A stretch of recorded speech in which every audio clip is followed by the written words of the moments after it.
Field ക്യാമറയാണ്. School photo, group photo ഒക്കെ എടുക്കാൻ വേണ്ടി ഉപയോഗിച്ചിട്ടുണ്ടായിരുന്നതാണ്. ഇന്ത്യയിലെ ആദ്യത്തെ ഫീൽഡ് ക്യാമറയാണ്. രാജേശ്വരി ഫീൽഡ് ക്യാമറ എന്നാണ് പേര്. മിനിയേച്ചേഴ്സ് ആണ് വരുന്നത്. 1948-50 വരുന്നതാണ്. ഇത് ക്യാമറ കണ്ടുപിടിക്കുന്നതിന് ചിത്രം വരയ്ക്കാൻ ഉപയോഗിച്ചിട്ടുണ്ടായിരുന്ന ബോക്സിന്റെ മോഡലാണ്. ഒബ്സ്ക്യൂറാനാണ് പേര്. 1921 ഫസ്റ്റ് പിക്ചറിൽ കാണുന്ന പോലെ ഒരു ബോക്സിന് ഡെവലപ്പ് ചെയ്ത് എങ്ങനെ സ്മാർട്ട് ഫോണിൽ എത്തിയിട്ടുള്ള ഫോട്ടോഗ്രാഫിയുടെ ഒരു ഹിസ്റ്ററിയാണിത്. 2007 സ്മാർട്ട് ഫോണ്. ഇത് ഫിലിമിന് ഡെവലപ്പ് ചെയ്ത് ഫോട്ടോയാക്കുന്ന പ്രിന്റർ ആണ്. Black and white colour photo printer ആണ്. അടുത്ത സ്റ്റുഡിയോയിലെ ഡാർക്ക് സിസ്റ്റം ആണ്.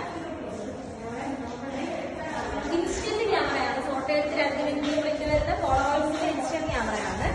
ഇതൊക്കെ സിംഗിൾ ലെൻസിൽ വരുന്നതാണ്. യാഷിക എന്ന കമ്പനിയുടെ ഇലക്ട്രോ-35 എന്ന ക്യാമറകളാണ്. ഇത് വേൾഡ് ഫസ്റ്റ് ഫോട്ടോഗ്രാഫ് എടുക്കാൻ ഉപയോഗിച്ചിട്ടുണ്ടായിരുന്ന ക്യാമറയുടെ മോഡൽ നമ്മൾ ചെയ്തിരിക്കുന്നതാണ്. 1826 വേൾഡ് ഫസ്റ്റ് ഫോട്ടോഗ്രാഫ്. ഇത് രണ്ടും സിംഗിൾ ലെൻസിൽ വരുന്നതാണ്. 70-80 കാലഘട്ടത്തിലാണ്. ഇതൊക്കെ വീഡിയോ ക്യാമറകളാണ് വരുന്നത്. ഇതിനൊക്കെ ഡിജിറ്റലിൽ വരുന്നതാണ്.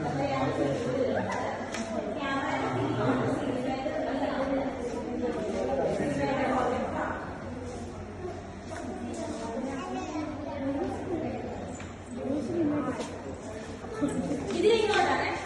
ഇങ്ങോട്ട് വാ.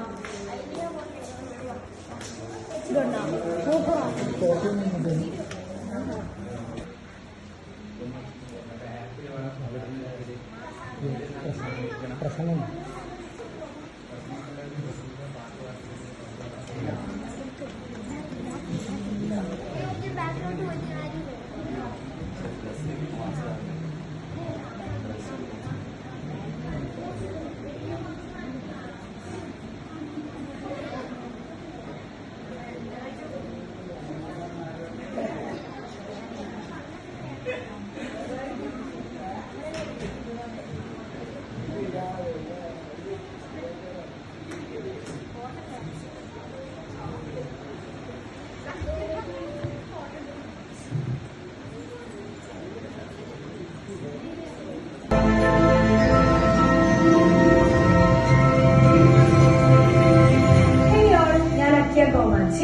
അപ്പൊ ഞാൻ നിങ്ങളെ ഇന്ന് കൊണ്ടുപോകാൻ പോകുന്നത് ഒരു ഒന്നൊന്നര ഡെസ്റ്റിനേഷനിലാണ്. എവിടേക്കാണ്? Welcome to India's first photography theme park, Komachi park.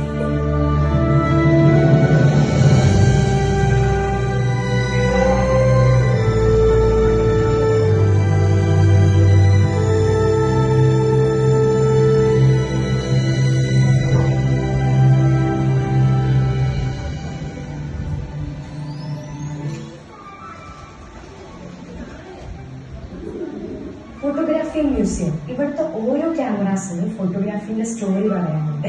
Early vintage camera models മുതൽ മോഡേൺ ക്ലാസിക് ക്യാമറാസ് ഇവിടെ നമ്മൾ കളക്ട് ചെയ്തിട്ടുണ്ട്. It would be a timeless journey through every era of photography.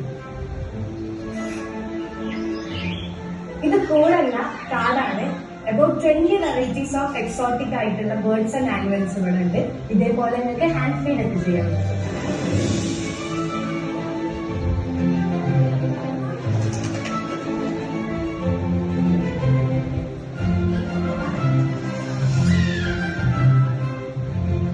ഇതാണ് ബേർഡ് സൈഡ് ബ്രിഡ്ജ്. പേര് പോലെ തന്നെ ബേർഡ്സിന്റെ പോയിന്റ് ഓഫ് വ്യൂന്ന് നമുക്ക് ഇതാ ഇത്രയും ഭംഗിയുള്ള വ്യൂസ് ഒക്കെ കാണാൻ പറ്റും. ഒരു ഗ്ലോബൽ ഹബ് ഫോർ ഫോട്ടോഗ്രാഫേഴ്സ്. ലോകമെമ്പാടുള്ള ഫോട്ടോഗ്രാഫേഴ്സിന്റെ വർക്ക്സ് നമുക്ക് ഇവിടെ കാണാം.